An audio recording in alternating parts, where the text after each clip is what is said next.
Good afternoon, everyone. Well, I'm back. I'm Sharitha Gordon with Strategic Steps Consulting, and I want to talk to you guys today about something that's really, really important for your business. Of course, it's always about foundation, right? So, everyone has heard or should have heard about LLCs, and I want to talk to you today about when you decide what to be. So, today's topic is about LLC versus sole proprietorship. Now, everyone I've met, they always choose LLC. So we want to think about a few things before we make that choice. So before I get to that, have you heard about this new thing where it takes about 7 minutes to do an LLC or 5 minutes to get it done? That's all true. Literally takes me about 5 minutes to do it for you. The problem comes when it comes to your foundation. So we want to talk about the fact is, if I do an LLC, why am I doing an LLC? Or why am I the sole proprietor? Why do I need an LLC? And how does that affect me ultimately? Now, I could talk to you just about this all day long because I love building companies for people. But the thing about it is, I don't want to keep you on this video too long, right? So I want to first give you a disclaimer. I am not a lawyer. Neither am I a CPA.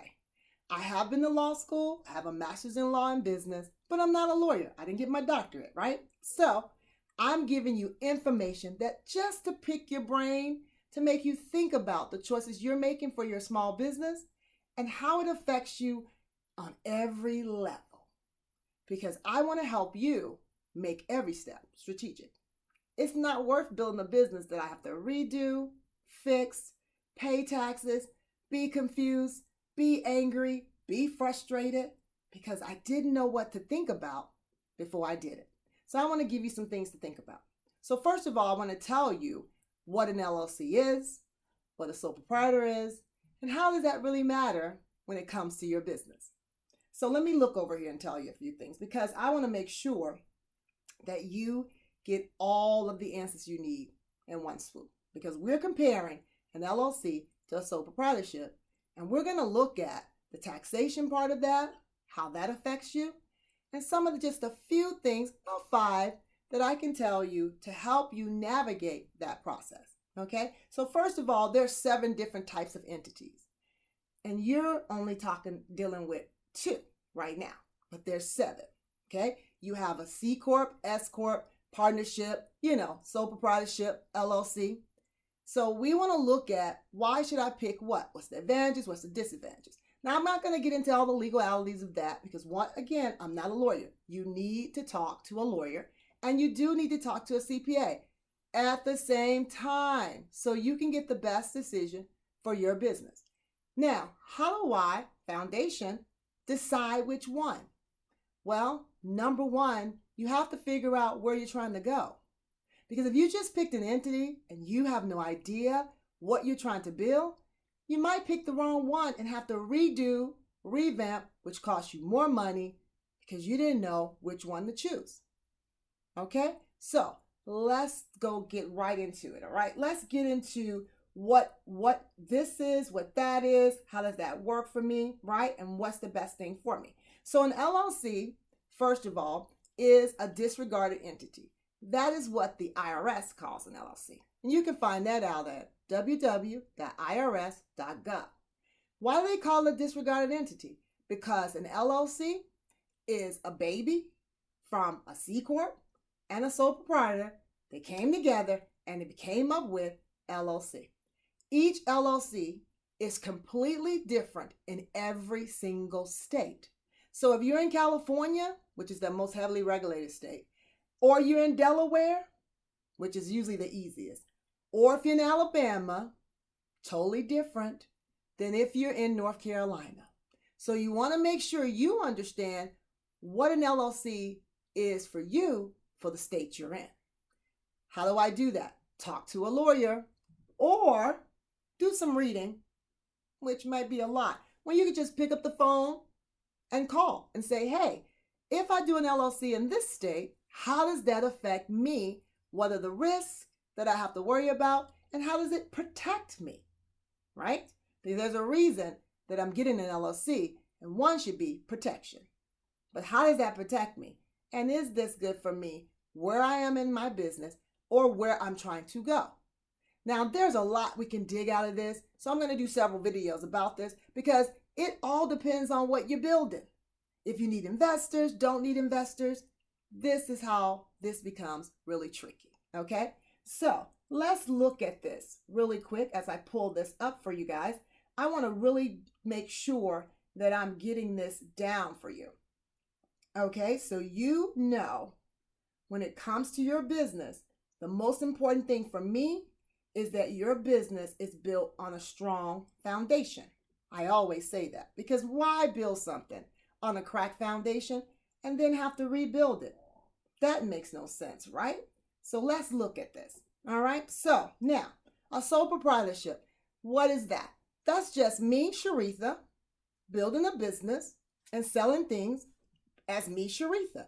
Now, a lot of people will get a DBA, that's a doing business as, so that they don't have to use their own name, but they're still exactly the same. You and your business are the same. So the advantages of a sole proprietorship, you have to do absolutely nothing. Just wake up one day and say, I want to build a business. And bam, there it is, right? But the disadvantages of that is you have lots of liability, tons of liability. Anyone can take anything from you because you're not protected.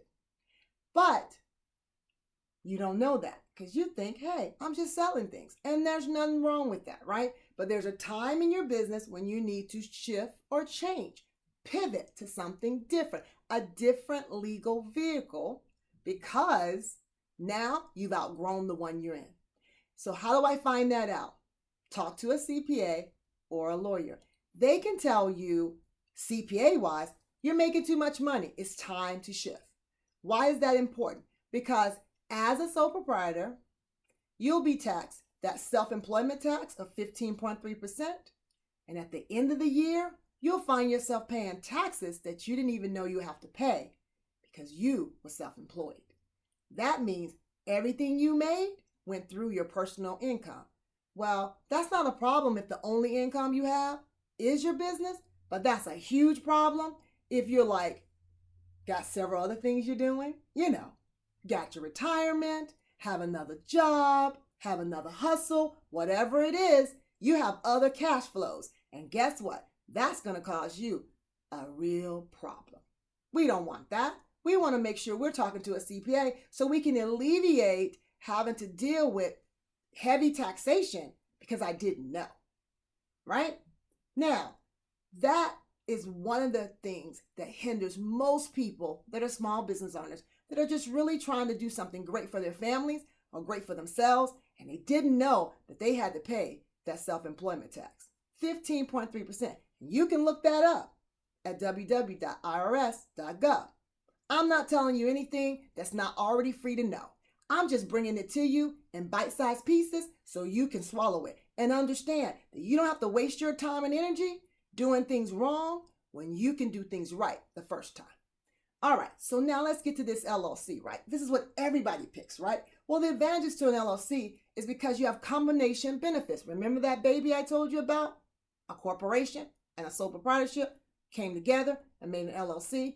Well, it gives you a combination of benefits for that. Now, these benefits all differ depending on the state that you're in, okay?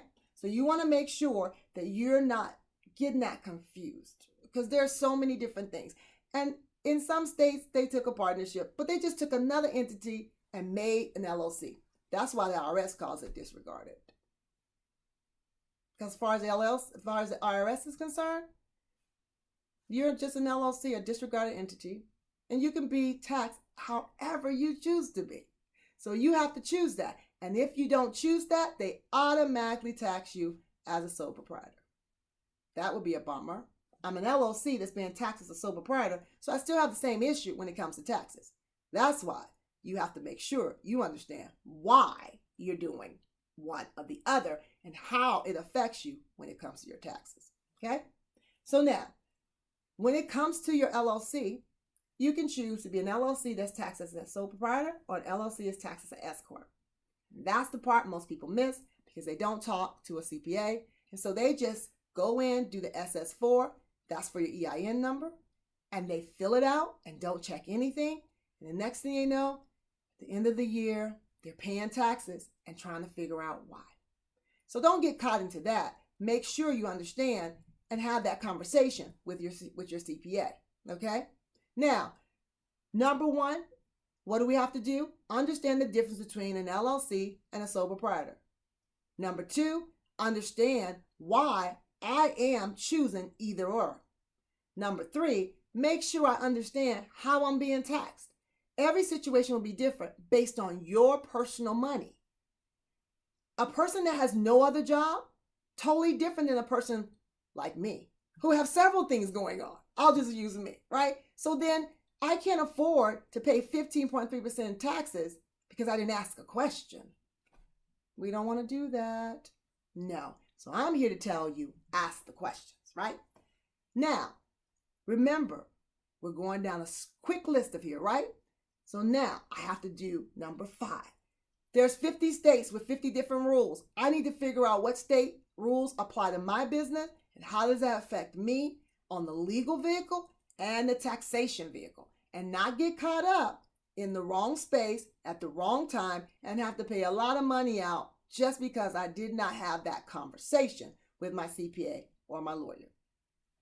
Now, I really want to talk to you about one more thing, but I'm going to have to save it for the next video because I'm not going to keep you on here all day.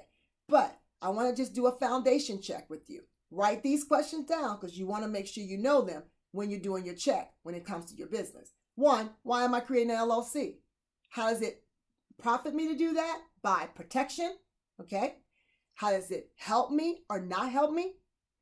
Why am I being a sole proprietor and not even looking at an LLC? Is that best for me based on my income, based on my taxation, based on where I am in the phase of my business? Because I'm not making any money, I don't have any clients. So I'm a sole proprietor right now. I'm testing my theory. I'm validating my value proposition. Okay, that all sounds great.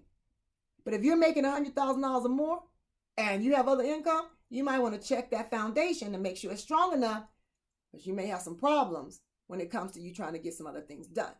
Because as a sole proprietor, investors don't look at you. That's another problem. Number 3, what does that mean for my legal structure in the state? Your legal structure in the state as a sole proprietorship is totally different than as an LLC or any other corporate entity. So you want to make sure you understand as a sole proprietor, what does the state classify me? How do they look at me? How do they handle me legally? As an LLC, how does the state handle me legally? How do they classify me? And what is the state's requirements concerning my business? How am I at risk? Who do I find this out from? A lawyer. Number 4, what does it mean for my tax structure for the IRS?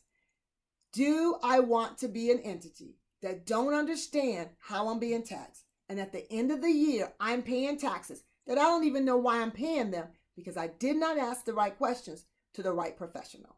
You want to talk to a CPA, just have that conversation. I'm doing A, B, C, D, and E, and I am a sole proprietor. How does this affect me and my taxes? And how do I get around that? Or should I? Right? Now, the last thing I'm going to say, because I'm really excited and I really want to tell you more, but I can't. The last thing I want to say is, as a DBA, you're nothing but a DBA, doing business as. So if you have an LLC that has 30, 50, 10, 5, 9, 20 DBAs underneath it, there's still just one entity with all these other names it's going by, which could affect you in so many ways. It can affect you when it comes to taxes. It can affect you when it comes to your business entity, when it comes to your brand, when it comes to whatever industry you're in. And if you're mixing industries, it can affect you in so many ways. There's so much risk in having a lot of DBAs and no clear legal structure or clear strategy on how you're building these entities. Do not think because you are a DBA that you're protected by anything.